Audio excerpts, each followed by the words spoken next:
with On Point TV and Quilting with Nancy. It is time for another Sunday afternoon live. Athena, you're giving me a look like you're not sure. Okay, everything's good. Athena says so. So I did notice there was a lot of chatting going on before we even started. Thank you very much for those that were answering the questions. I appreciate that because George has answered Daniel. Daniel's question was, when you make a quilt as you go, does that make it really, really stiff? And George's answer is really the exact answer I would have given you. It really depends. The stiffness is going to depend mostly on how densely you quilt the quilt. So for the one that we're working on, we quilted this. These were 2.5-inch strips to begin with. So then the quilting is approximately in the middle here, maybe not so much in the middle, but you get the idea. And so this is going to be a 1 inch, which means it's not that dense. I think it's the perfect. But keeping in mind that these strips have more fabric in them and they've got that little bit of interfacing in them, the sashing strips can make it a little bit stiffer, but not as bad as when I do the block by block and you have that additional batting turned over into the seam. So this will make it a smidgen bit more stiffer, but not so much that I would worry about it, Daniel. And I think you're right. Give this technique a try. Give it a washing, see what you think. Once I get the border on this and I get it bound, I will throw it into the wash and then I will let you know. Okay. So one of the other questions that somebody asked was a really good question. Somebody asked, one of the viewers asked, what do you do if you're doing a quilt as you go that has points? All right. So on a block like this, so I'm going to put it down on the table so Athena can focus in on it. All right. What if you're doing a block that has points? Okay. If you do this and you use the 1/2-inch sashing, I guess I should have gotten myself okay. Athena, entertain them for a minute. Let me. There we go. You're really good at that. Thank you. Okay. Here is an example. So I just pulled these out of my orphan block book or orphan block stash. If you're doing a quilt like this that has pieces and there are points to be concerned with, you really can't or shouldn't. I guess you could do really whatever you want. But if you put a 1/2-inch sashing on a block like this, you will lose your points. And so she asked me that, and my response was, well, I would not do this technique for a block like that because you would lose your points. And then I got to thinking, don't give up so fast, Nancy. There is a way. You know there is. So what I did is I took a couple of blocks and I put coping strips around them. Love coping strips. So here is the idea of coping strips. Have you ever been in a block exchange? And in the block exchange, or, even if you're making a quilt for yourself, let's say you're making 12 blocks, all piece blocks. When you get done, are they ever all the exact same size? I'm willing to bet less times than you care to admit. Even, it's supposed to be 12.5 inches. They'll be 12 1/4. They'll be 12. There might be a 12.5 in there and you go, woo-hoo-hoo. And so the idea of coping strips is adding strips around the block that maybe are 2 inches and then trimming all the blocks down to an exact same size. Coping strips. Search it on my YouTube channel to Quilting with Nancy, coping strips or something like that. I've done a couple of different ones where I do wonky coping strips, stuff like that. So I decided with this, there was a way that we could still do the easy sashings. So I took this block and around it, I put maybe a 1.5, 2-inch strip all the way around both of these blocks. Then I did the quilting. So it was quilt as you go. So I quilted the individual blocks. After they were quilted, I pressed them and I trimmed them both down to 14 inches. After I had them both trimmed to 14 inches, that left about 1 inch and maybe 1/4 here for the coping strip. Then I did the 1-inch easy sashing technique and check it out. I mean, this would really work. So I want you to imagine Imagine, if you will, that you have blocks like this and you have the tan going here and more blocks. So every one of the sashings would be this smaller piece, a 1-inch piece, and a smaller piece. And that these pieces might not be the exact same width. Nobody is going to notice. So I think that is a really great idea. I'm going to come over here and look for some questions. Australia, thank you very much. So, yes, I do love to see all the progress. Tap dance. Oh, Athena, somebody wanted you to tap dance for them. Okay. What? Hey, camera up here. That is not true. Athena did take dance lessons when she was a little girl. 4 years. Cutest bumblebee outfit I ever saw. It was quite amazing. But I didn't think you tapped. Did you tap? Okay. Well, see there, that's a proper question. 20 years okay, ago. I would like a vote. How many of you would like me to have Athena tap dance for you at some point? Your mother would go, thank goodness all that money was not wasted. We would get so many hits out of that. I can't even imagine. So, all right, back to business. So today is to put the border on the quilt. So I'm going to stand up. I gave Bill the night off. I said, I can hold up the quilt. So this is the quilt as we see it now. I've got 16 blocks, so it's really quite big. It's about 52 inches without the border. So this is going to be a really nice lap size quilt. I'm going to love this. And the back I thought was very cool because remember I did the back with a variety of novelty fat quarters. So I've got all those fat quarters of just so many different looking things. I thought personally that was quite fun. And there is RC. Do you got him? If one person says he is FAT, I am going to ban you from my channel. He is not FAT. He is just a cat of substance. He is what he is, and I think he's the most beautiful thing ever. Do we agree that he is not FAT? He is a cat of substance? That's what Gina always calls him. Okay, so this is what we want to accomplish today. I want to show you how to do this. He's bumping into Athena, so if things are bumping, that's what's happening. So what we're going to do is a piano key border here. That piano key border gets quilted, and then it gets put on with the easy sashings, just like all of the blocks. But this is the really fun part here, is the mitered corner. Well, I'm going to teach you how to do this easy mitered corner, and I want you to pay attention here, how the sashing is going to go all the way to the end, making the block be kind of its own little block. I tried to figure out how I could do it that I didn't have to do that. I can come up with anything. I'm not the smartest kid on the block, but I really couldn't come up with anything, and I ended up thinking this looked pretty cool. So, all right, back to my seat. And this is what we're going to do. Let's see. He is cuddly. Yeah. Yep, he's a kitty. Okay, so this is the technique I'm showing you actually is half of this little booklet that I did. This little booklet was Easy Sashing Quilt As You Go. And the idea here is I taught you how to do a different stitch and flip kind of a block. And with this stitch and flip block, you're actually making a two-sided quilt. So one side was orange, one side was purple. Probably would have made sense for me to pull it out. But this is available on the website, OnPoint-TV, as a printed booklet like this, or as an e-pattern. So take a look, and if you do an e-pattern, that means that it's going to send you an email with a link, and you can download it like twice, something like that. So download it, save it, and then print it, and then you'll have your own printed copy, which is really great if you're international, because it costs too much to ship international. If you really want me to, I will, but I don't recommend it.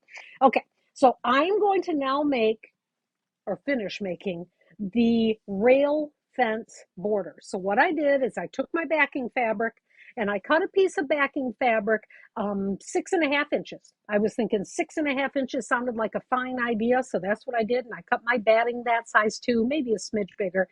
And then I cut it my quilt right now is measuring 52 inches from end to end. So I cut this about 53 inches. I wanted to have just a little bit of playroom so that when I was done with stitching them on and doing the quilting, I could then trim it down to the exact size of the quilt, which I think mine was 52. So I got myself some colors, and this is something important too. So these are the colors that I chose. What was important is instead of cutting a long, narrow strip, 2.5 inches, and then from that 2.5 inch strip, cutting 6.5, 6.5, 6.5, because that is a little bit more wasteful. Instead, I cut a 6.5 inch wide strip, and then I cut 2.5, 2.5, 2.5, 2.5. Really, really quick. I had all of my colors. I cut them all at once. So that is the way that I would actually cut those. Yes, Athena. Did you power cut? I did power cut because I do that. And Athena, I'm just so proud of you knowing the terminology. I don't know that she knows what it actually, no, she does know what power cutting means. Yes, I do. That's But she doesn't do it because she doesn't quilt. I just can't convince her that she can. Maybe she will. So then I stitch and flipped these on. Right? Now, one thing, just like when we were doing the log cabin, after you stitched one log around, I had you square up and draw those lines. And if what I'm talking to you about the log cabin quilt as you go is going, hey, what is she talking about? Reference back to the video that we made just 2 weeks ago. Okay. Log cabin quilt as you go. After we did one round, we squared it up by drawing a line. Do the same thing here. If you just stitch and flip, stitch and flip, stitch and flip these on, there's a very good chance that your strips will start to go diagonally, and that is not the look we're looking for with this particular quilt. So after you get a few on, okay, so I've done this one's at the end here, then I laid down my ruler and I lined it up with the edge of the batting and stuff. So here, let me get that out of the way. So like this, that piece is sticking out, but I lined that up so that the edge of the batting, okay, it might help if I were on the blue. There we go. The edge of the batting was straight. And that told me that, oh my goodness, my strips started going a little wide on the bottom. So I drew a line. So now when I'm placing my next one, I'm going to place it here and sew it and stitch and flip. Now, I did not do this measurement in this drawing with every one. I did it about every 5 or 6. I would sew on 5 or 6, go to the ironing board, press it, analyze it, figure out whether or not it was straight, and then I would put the next one on. Now, I'm not going to sew this just because I think that you get the idea. Sew with that 1/4 inch seam allowance, stitch and flip, and then I would have the last one, stitch and flip. Okay, so then that is done. After I've stitched and flipped those on, just like with the log cabins, I want to do a line of quilting between. So I only have this maybe 1 inch quilted space. So I like went down, turned, up, turn, down, turn, up, turn, down, turn. And honestly, I did that free motion. I just found it was a lot easier to just take it and go straight back and forth, back and forth. But you could obviously do that with your walking foot. So then after that was done, I will do a little bit of trimming here because like the strips, might be sticking out a little bit. But so just trim that down so that it's a nice straight edge on both sides. I trimmed mine to 6.5. You could do 6.25, whatever, float your boat, right? Then I trimmed this. I will fold this in half and cut this down to the exact size that my quilt is. And mine was 52 inches. So you've got to measure your quilt from block edge to block edge. What is that size? Trim that to this. Okay. Then you're starting to think about your corners. Now this is, I think, the coolest technique. Keep in mind this technique for making this fake mitered border. Okay, TMI moment. I wanted to put faux mitered border in the description, but I didn't know how to spell faux, so I went with fake. I know how to spell fake. So this is what you do. And this is what our end result is going to be. Okay, you're going to take and create two strip sets. So these strips were cut 2.5 inches, which means from here to here, this would be 6.5 inches, right? So that this is now mostly square, all right? So that's about 6.5. That's about 6.5, right? Create 2 of them. Press them in opposite directions. So with this one, I did a brown, blue, brown, then a blue, brown, blue. You make 2 of these, right? Press them in opposite directions. So this one, I press down. This one, I pressed up. Okay. Keep in mind, depending on how you're doing it, you'll kind of end up with it being this way or the other way. I'll tell you. Okay, I shouldn't have mentioned that. Okay, so now you're going to draw it on the diagonal. I shouldn't have mentioned that because I'll show you how you can figure that out. Draw a diagonal right down the middle of this block. All right. These are the new friction pens. I know I've showed them before, but if you have not seen them, keep in mind friction pens are the ones that erase with the iron. These are a felt tip. So did you see how easily that wrote on the fabric? Felt tip marker, and it disappears with the iron. So loving these things. Okay. Now, right here at this seam, I am going to, oh my goodness, I'm going to put on my, there, I'm going to put on my pin cushion. All right. So here at this seam, I want to feel and butt that together and pin it. I do not want that to move. Then I'm going to come to the other one, making sure I'm feeling that those seams are butt together. All right. Now I'm going to go to the sewing machine and we are going to sew right on that line. But before I do that, oh my gosh, I got to find a leader. I don't have a leader. There. All right. Yep. All right. Struggle with my scant 1/4 inch walking foot attachment. Do this, trying to eyeball my foot. I can understand that, Linda. If you're using your walking foot attachment, is it possible for you to move your needle to the right of your foot? So for instance, on my machine, I want you to watch that needle. I can move my needle to the right. So then it is closer. So then if you have your walking foot attachment, maybe from the edge to your needle, you can find that. If your machine does not have the ability to move its needle to the right, then you're going to want to put something, oops, I went too far. You're going to want to put something in front of your foot. So like Georgia mentioned, using the guidelines for quilting, which I don't have one right here because we're not using them today, putting that in front of your foot, that will give you, so like this would be the 1/4 inch guide. Then when you're sewing with your walking foot, you might be able to manage the scant 1/4 inch. Depending on how much quilting you are doing, you're going to maybe want to consider looking for a machine that you can move the needle to the right or to the left. You do not need to spend a gazillion dollars. My machine cost a gazillion dollars. You don't need to spend that to get that feature. Most machines are going to give you that feature. The most important thing, I'm going to kind of get on the soapbox here. The most important thing when you're buying a machine is to buy it from somebody you trust. I believe that's the most important thing. All right, back to the business at hand. Here is my drawn line. I am now going to start sewing on, trying to be on that line, on that line. Going a little bit slower over my pins. I have my open toe walking foot in just because I can see, but you obviously don't have to use your open toe walking foot. Just, anything that can make it a little easier to see. Gonna grab my leader off the back. So now my leader is my ender. And then she'll be there waiting for me as a leader. All right, back to the ironing board. Okay. So here we are. We have sewn that seam. I'm going to show you really quickly how this friction works.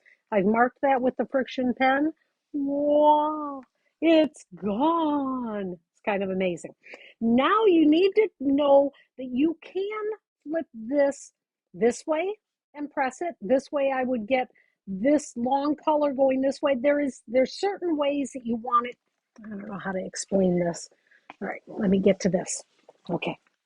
When I was putting this one on, I made my strips here come, so I ended in a blue. Actually, I wanted to end in a brown, but it didn't quite work out. And you'll see this one's a little shorter than that one. I'm okay with that. This one ended in a blue. So I wanted my mitered corner to start with the brown. So I was doing blue, brown.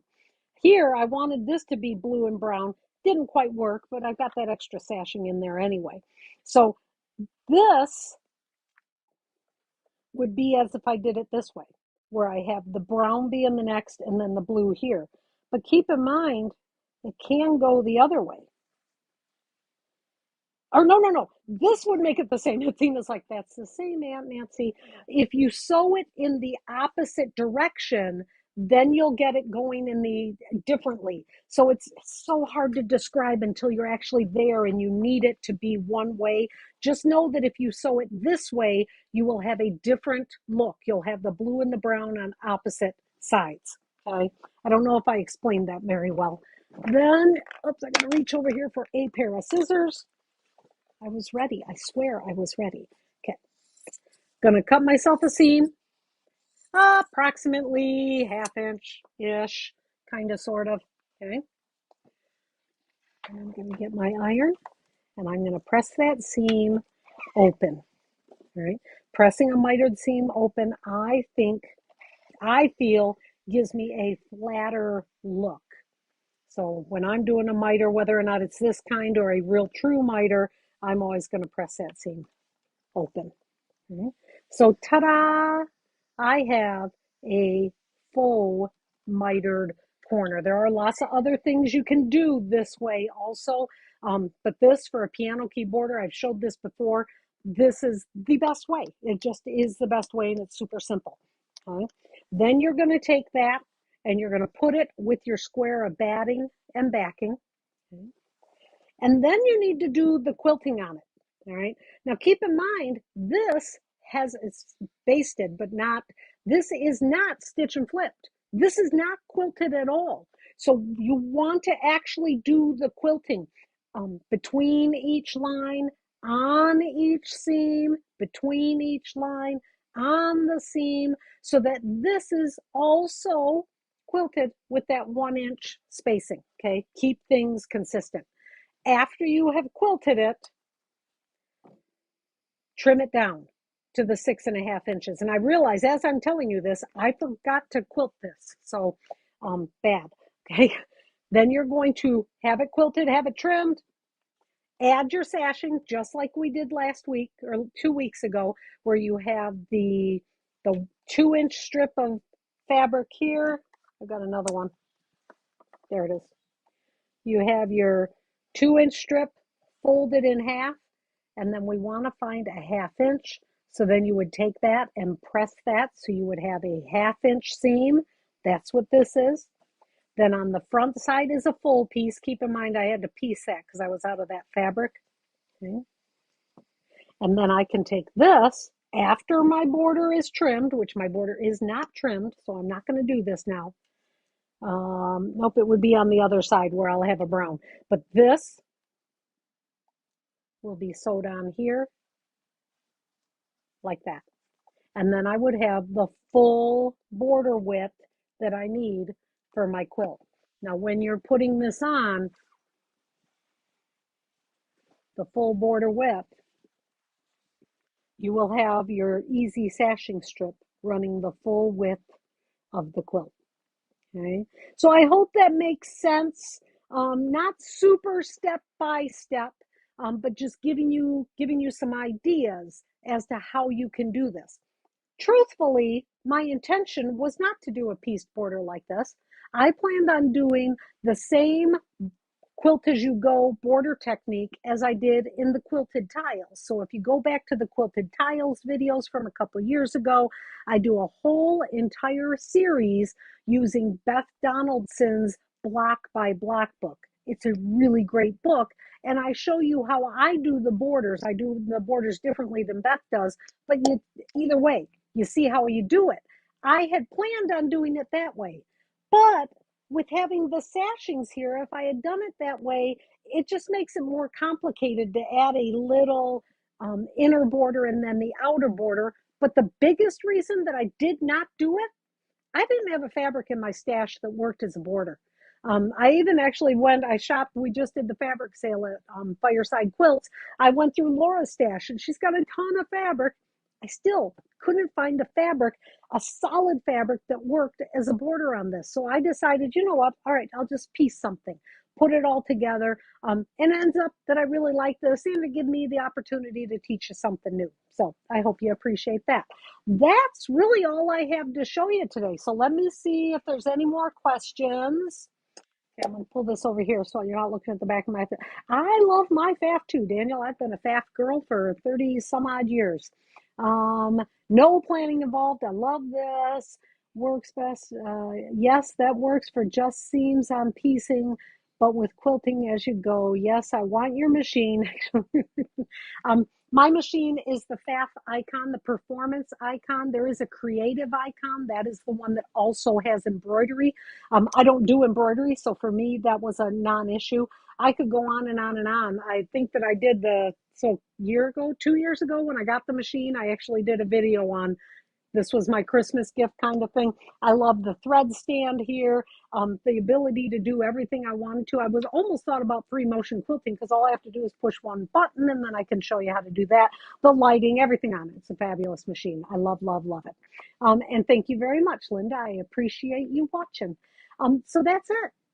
Quick video tonight. If you have any questions, you know how to find me, quiltingwithnancy@gmail.com. I'm here to answer your questions. If you are so I have membership. You might notice there's a button that says join, and that's for joining membership. Membership comes in 3 levels. Those of you that are quilt addicts, 2 weeks ago when I did the first video on the Log Cabin Quilt As You Go, I sent you a new version of the Easy Sashings book.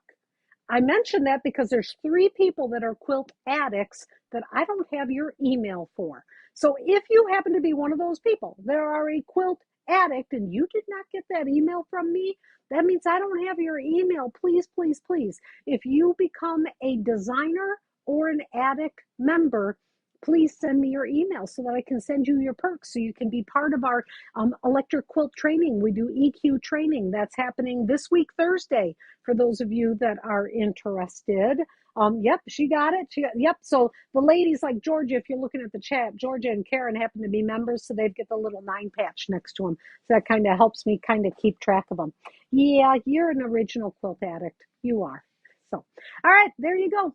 Thank you very much for watching. Have a wonderful rest of your Sunday afternoon.